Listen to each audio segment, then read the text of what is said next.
Thank you, Warren. Thank you, everyone, for being here this afternoon. As Warren mentioned, our Chancellor, Jerry Kane, is with us, sitting right here in the center section. Dr. Kane, thank you very much. It is such a blessing to inherit a foundation, and I did with having Dr. Kane as my predecessor. So thank you, Jerry, for all that you have done, continue to do for Judson University.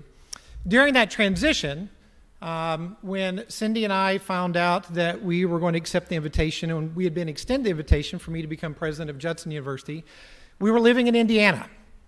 And as it would happen, the trustees finalized their activities related to selecting the next president. That occurred in February, and sure enough, the Judson University Choir was touring in Indiana during spring break. So just several weeks after all this transpired. About 20 minutes from where we lived at the time. And I believe it was a weekday concert or a concert during the weekday in the evening.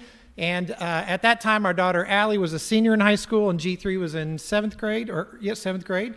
And so Cindy was tending to the duties of being a mom and watching over our kiddos, and I drove over to Greencastle, Indiana to hear the choir perform and to hear my first introduction to the DeMoss Center for Worship and the Performing Arts. And I remember after the show was over, I get in the car and I call Cindy before coming home, and her question was, how was it? My response essentially was, I can't really describe it. And I got home and I tried to explain to her just the energy and the joy, and it was not what I was expecting as it related to a college choir experience. And I think the reason for that is a lot of times we envision those things to be very traditional. We go hear a choir. I don't know if you've ever heard the St. Olaf Choir perform, but very high-end choir. You can feel their musical presence when they walk in the room. And I could just tell something was wonderfully different by hearing the Judson Choir perform. And that was especially described at the concluding number, because you weren't doing I Will Rise, but I can't remember what you closed with, where the students walked out into the audience. Forgive me for this, but How Great Is Our God. How Great Is Our God. That's what it was. And just watching the choir walk out amongst the audience and sing How Great Is Our God, and to watch those individuals, those members of that church and the community just worship and be with our students was amazing. So over the last 10 years, what I was introduced to that night, the two qualities that I was introduced to that night that have become the signature of the DeMoss Center for Worship and Performing Arts, but really, these two things embody all of Judson University, and it is worship and community. The worship part of it is extremely important. You know, when it comes to collegiate music and endeavors and theater and speaking and programs and things like that, sometimes we have in our mind this false sense of perfection. We expect this sense of perfection, to hear the perfect choir concert, to hear the perfect jazz ensemble, to watch the perfect theater program. And our world tends to define excellence today by being more. More money, more power, more fame, more and more. Well, one thing the DeMoss Center for Worship and Performing Arts shares with us and teaches us, that if we bring the worship, God brings the excellence. We don't have to worry about the excellence. If we bring all of our God-given talents and we put them on display for the glory of God, God will make that experience excellence. And that is what we experience with the DeMoss Center for Worship and the Performing Arts. Every time one of our groups, our theater, the speeches, whenever our students and our faculty and our staff and our community get together, God's excellence through us is on display. And it's a beautiful thing. The second part is community. And the community piece of it means that it's not just the students, it's not just the faculty, it's not just the staff that reside in the Ed and Alice Thompson Center. It is in the entire Judson community, and the Elgin community, and the faith community, and the Illinois community, and the community in this country, and the community around the world.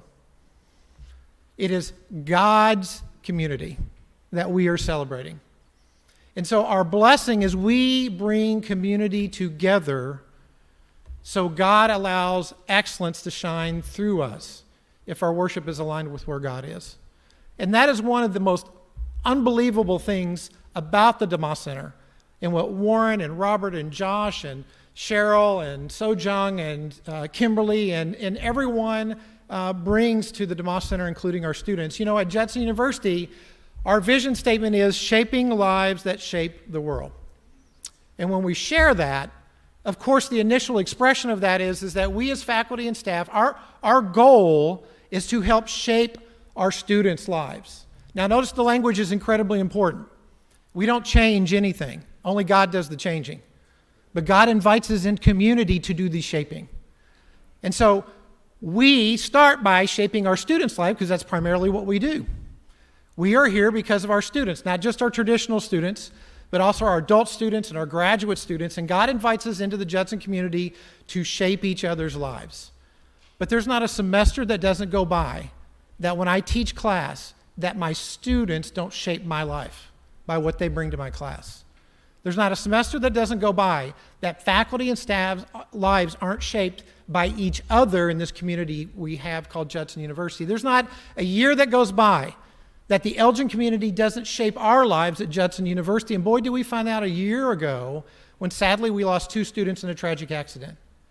Our community was shaped by the chaplains, the churches, the ministry groups, the community members, and people that don't yet know Christ in their lives came to this campus at midnight and stayed for weeks after that to minister our students because they understood the loss our community was going through. That's what shaping lives mean. That can only come to fruition through community. And so the DeMoss Center for Worship and the Performing Arts is much more than an academic program. It's much more than a center that helps students pursue excellence through God's vision. It is a community-building expression of worship. And that is a remarkable thing today. But here's the invitation to you. You are a part of that community. Everyone here tonight, those that are watching this, those that will watch this later on when they either purposefully want to bring up this broadcast or somewhere down the road where someone sitting in a country far away just Googles Huntley Brown. And they find this YouTube video of this afternoon's performance and last night's performance and Friday's performance. They are now a part of the community. And as Huntley and Warren and the choir, we experienced that when we toured Europe several years ago. Performing, of all places, on a boat on a river in Paris, France.